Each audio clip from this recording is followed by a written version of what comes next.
E o Partido Liberal registrou um salto nas filiações após a prisão do ex-presidente Jair Bolsonaro. Segundo dados repassados pelo partido, até a última sexta-feira, havia uma média de 100 novos filiados por dia. Já no sábado, depois da prisão, esse número saltou para cerca de 20 mil filiações num único dia.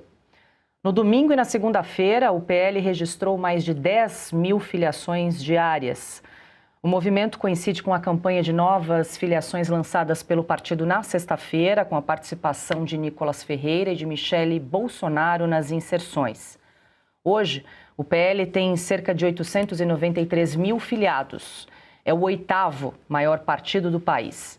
Bom, Ana, segundo até a leitura interna do PL, esse aumento expressivo, né, se a gente comparar aí os números de uma semana para outra, é fruto aí de uma reação, de uma indignação silenciosa à prisão do ex-presidente Jair Bolsonaro. E aí se conecta com aquele meu primeiro comentário, Paula, em relação ao próprio crescimento do Donald Trump aqui nos Estados Unidos durante a perseguição política a qual ele foi submetido durante muito tempo, assim como o presidente Bolsonaro. A oposição sempre achando que o nome cairia no esquecimento, e aí aqui eu faço um comentário, você pode encaixar o nome Donald Trump ou o nome Jair Bolsonaro. A oposição, aqueles que sempre remaram contra o país, achando que o nome ficaria no esquecimento, que o capital político diminuiria, que as pessoas simplesmente, como os americanos falam aqui, simplesmente will move on. Vamos tocar adiante, deixa isso para trás que é página virada. Não foi assim que aconteceu aqui e não é assim que está acontecendo no Brasil desde 2022, quando o Lula foi colocado de volta ao poder. Quanto mais prendem o presidente Bolsonaro, e aí eu digo a prisão agora física, mas a prisão das ideias, da liberdade de expressão, quanto mais tiram a conexão dele com o seu eleitorado, com uma base que perdeu a vergonha, perdeu o medo no Brasil de dizer eu sou de direita. Eu não sou PSDB, eu não sou social-democrata, eu sou de direita, tenho orgulho de ser conservador, conservadora, de defender os mesmos princípios que o presidente Bolsonaro, família, pátria, liberdade, respeito à Constituição, porque isso ninguém pode falar, Paula, durante 4 anos. O presidente Bolsonaro, como ele mesmo sempre disse, ficou nas 4 linhas. Muita gente fala, devia ter saído, devia isso, devia aquilo. O presidente Bolsonaro seguiu o rito presidencial do início ao fim e agora tentam calá-lo de todas as maneiras. E a resposta está aí, do mesmo jeito que aconteceu aqui. E graças muito, Paula, às redes sociais. Porque antes se havia o monopólio da informação, agora não tem mais. A informação corre solta, as pessoas debatem, as pessoas sabem o que está acontecendo, as pessoas sabem que existe a versão original, aquela versão que é empurrada pela imprensa militante, pelo consórcio, pelo sistema, e a versão que é verdadeira, os fatos. E hoje o fato é: tentaram calar o presidente Bolsonaro de todas as maneiras desde 2022. Não conseguiram e a resposta está aí. PL registrando um recorde de filiações após a prisão. Não vão conseguir calar o presidente Jair Bolsonaro. Augusto, muita gente se perguntando o que vai ser do bolsonarismo, né, agora com a prisão do ex-presidente Jair Bolsonaro. Olha, quem contempla a história da República Brasileira nota 2 grandes ausentes. Primeiro é o povo. O povo organizado, ele raramente influenciou de maneira direta, né, o rumo da história. Você tem poucos acontecimentos como a campanha das diretas, por exemplo, que, aliás, não conseguiu aprovar o projeto né, que devolvia ao povo o direito de escolher o presidente, mas também precipitou o fim do regime militar.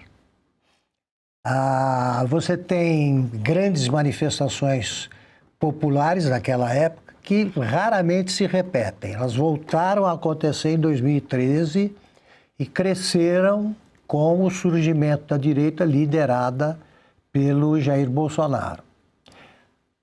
O povo, no momento, por exemplo, o povo não está nas ruas, né, dizendo o que pensa.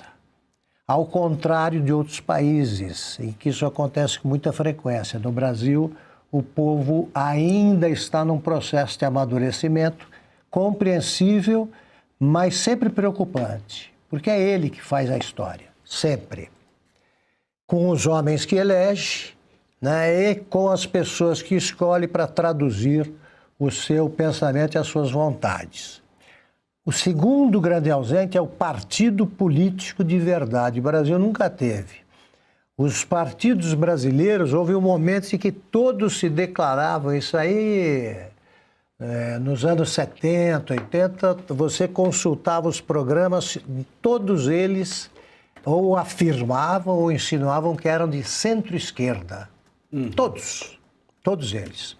Agora que surgiu a direita, é hora de botar no papel, consolidar num texto o programa da direita, que é esse, que todo partido precisa ter. Né? Todo partido tem. O PT, PSDB e o PT quase se transformaram em partidos. O PSDB, pela covardia, né, dos líderes, sobretudo, acabou em nada. O PT deixou de ser o partido no momento em que virou bando. O projeto do PT é, número 1, roubar.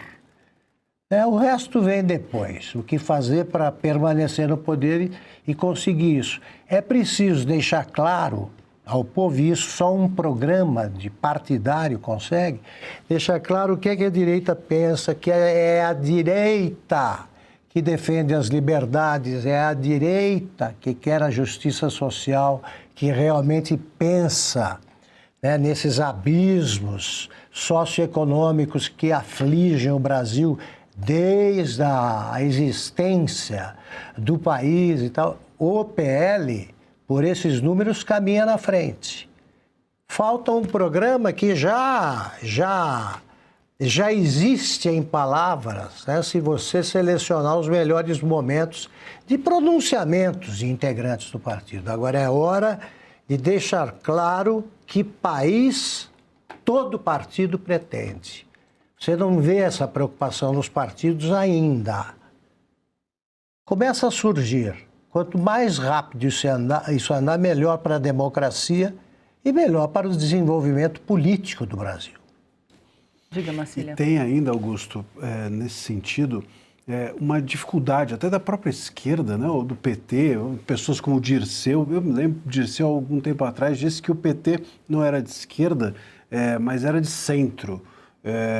Um pouco para tentar deslegitimar a possibilidade de que partidos de centro ou de direita passem a existir. Quer dizer, eles querem colocar o PT num lugar híbrido para que eles possam estar em todas, para que a esquerda possa, manipulada por eles e eles próprios, possam ser todo o espectro político brasileiro. Então ainda há essa ambição de uma voz única e que está sendo mesmo levada adiante. Essa história toda do Moraes, esse consórcio estatal que nós temos visto entre governo federal e STF, dão conta dessa ambição de que haja uma voz única e a voz que destoa é criminosa. Quer dizer, isso é muito preocupante e aí entra também um elemento das nossas elites econômicas e acadêmicas que não estão nem aí para o problema do país. Eu vi até uma matéria hoje, uma jornalista dizendo que numa reunião da Febraban, os banqueiros estavam ali preocupados apenas com os números. Disseram que o caso Vorcaro, do Banco Master,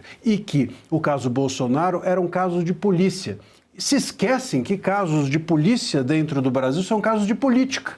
E casos de política... O PT é um caso de política. Um caso de polícia, exatamente, quer dizer, mistura-se tudo de tal maneira que é óbvio que isso impede que os números sejam a preocupação das elites. Deveria ser a política a preocupação delas, até mesmo para que os números deles pudessem ser multiplicados. Daqui a pouco a gente traz atualizações sobre o caso do Banco Master, tem inclusive gente perguntando no chat, daqui a pouco a gente comenta mais sobre esse caso. Silvio, quer complementar para a gente fechar?